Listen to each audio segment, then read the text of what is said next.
یہ baby deserve کرتا ہے کہ اسے اس کی ماں کا دودھ پلایا جائے. پھر اس کے بعد کیا ہے، یہ ماں کا دودھ پر اس کو کسی بھی طریقے کا کوئی خرچہ نہیں، ایکسٹرا پیسے نہیں دینے پڑتے، یعنی جسے کوئی زائد اخراجات میں نہیں آتا. اللہ کے سبحانہ و تعالیٰ کی طرف سے ایک نیچرل پروسیس ہے، تو اس کے اندر کوئی اخراجات نہیں ہے. یہ بھی اس کا ایک ایڈوانٹیج ہے. پھر یہ ہے کہ جب آپ کو ضرورت ہو تب آپ ایزیلی اس کو حاصل کر سکتے ہیں. جب بیبی کو ضرورت ہوتی ہے ماں اس کو فوراً فیڈ کرا سکتی ہے. پھر اس کے بعد کیا ہے کہ صاف ستھرا ہے. It is purest form, bacteria سے پاک ہے، ہائیجینک ہے، یعنی اس میں کسی طرح کی ملاوٹ نہیں. کیونکہ بچے کی جب اسٹارٹنگ کی اسپیشلی فرسٹ 6 منتھس جو ہوتے ہیں اس میں وہ بہت زیادہ پرون ہوتا ہے ڈیزیز کے لیے، اس کی امیونٹی ڈیولپ ہو رہی ہوتی ہے. تو اگر آپ اسے باہر سے پانی ملا کے یا اس کو باٹل فیڈ دیتے ہیں تو اس میں چانسز ہیں کہ وہ بیکٹیریا اس کے اندر جائے، اس سے اس کی ہیلتھ پہ ضرور افیکٹ پڑ سکتا ہے. اسی لیے یہ مدرس ملک جو ہوتا ہے وہ بالکل صاف ستھرا ہوتا ہے. پھر اس کا جو ٹیمپریچر ہوتا ہے وہ بھی بالکل صحیح درجے حرارت پر ہوتا ہے، جو بچے کے لیے ایکسیپٹیبل ہے ایزیلی. ایسا نہیں کہ بہت گرم دودھ گرم پانی میں ملا کے آپ نے دودھ دیا بچے کو تو اس کے منہ جلنے کا کے چانسز ہیں، یا پھر آپ نے ٹھنڈا ٹھنڈا دے دیا تو بیبی کو اس میں ٹھنڈ لگنے کے چانسز ہوتے ہیں. تو یہ کیا ہے، بالکل نارمل باڈی ٹیمپریچر پہ دونوں کے لیے ایزیلی ایکسیپٹیبل ہوتا ہے. پھر اس کی جو کمپوزیشن ہوتی ہے وہ بچے کی نشو و نما کے لیے بہت امپورٹنٹ ہوتی ہے. وہ ایک کمپلیٹ فوڈ کی طرح کام کرتا ہے، اسے امیونٹی بھی دیتا ہے. جیسے ہم جانتے ہیں اسٹارٹنگ کا جو ملک ہوتا ہے وہ بچے کی ہیلتھ کے لیے بہت امپورٹنٹ ہوتا ہے، اس میں امیونٹیز ہوتی ہیں. اور ساتھ ہی ساتھ کیا ہے، وہ کمپلیٹ غذا ہے، اس میں لیکٹوز ہے، پروٹین ہے، وہ بچہ ایزیلی ڈائجسٹ کر لیتا ہے. آپ نے ایسا بھی دیکھا ہوگا کہ بہت بار ایسا ہوتا ہے کہ اوپر سے دودھ دینے کی وجہ سے بچے کا پیٹ خراب ہو جانا، اسے سوٹ نہ کرنا، اس کو انٹالرنس ہو جانا. تو یہ رہتا ہے مدرس ملک کہ اس کو آسانی سے ڈائجسٹ ہو جاتا ہے. پھر اس کے علاوہ اس کی جذبات کی تسکین بھی ہوتی ہے کہ مدر اور بیبی کی امپورٹنٹ بانڈ بنتی ہے اس کے بیچ میں. ٹھیک ہے، تو وہ جو بیبی ہے وہ ماں سے اپنی ایک بانڈ محسوس کرتا ہے، ایک کلوزنس محسوس کرتا ہے.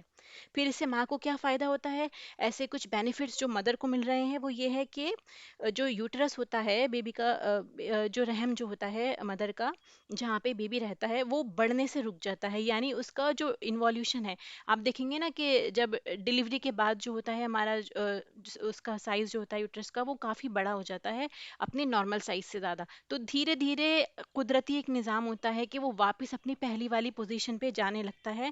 تو اس میں کیا ہوتا ہے، یہ بھی ایک ماں کے لیے بینیفٹ کا کام کرتا ہے کہ اس کے ہارمونس جو ہے وہ بیلنس رہتے ہیں اور ٹائم سے انوالوشن ہو جاتا ہے، وہ اپنی جگہ پر واپس آ جاتا ہے. پھر یہ ایک نیچرل کانٹرسیپٹیو بھی ہے کہ اس میں کیا ہوتا ہے، نیچرلی ہی ہے کہ آپ اگر جیسے آپ فیڈ کرا رہی ہیں مدر تو اس کو مینسٹرل سائیکل بھی نہیں ہوتی اس ٹائم پہ، وہ کنسیو کرنے کے چانسز بھی بہت کم ہوتے ہیں. تو اس سے کیا فائدہ ملے گا کہ تھوڑا سا بیبیز کے درمیان وقفہ بھی ہو جائے گا، تو آپ ایک بیبی کو پوری طرح سے نیوٹریشن بھی دے سکتے ہیں، اس کا خیال بھی رکھ سکتے ہیں. پھر اس کے بعد کیا ہے کہ بچوں کی انٹسٹائنل پرابلم سے حفاظت رہتی ہے.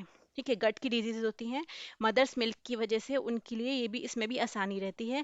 پھر مدرس کے ساتھ میں کیا ہوتا ہے کہ بریسٹ کینسر سے وہ محفوظ رہتی ہیں. یہ بھی دیکھا گیا ہے کہ جو مائیں بریسٹ فیڈ کراتی ہیں ان کے اندر بریسٹ کینسر کے چانسز بہت کم ہو جاتے ہیں.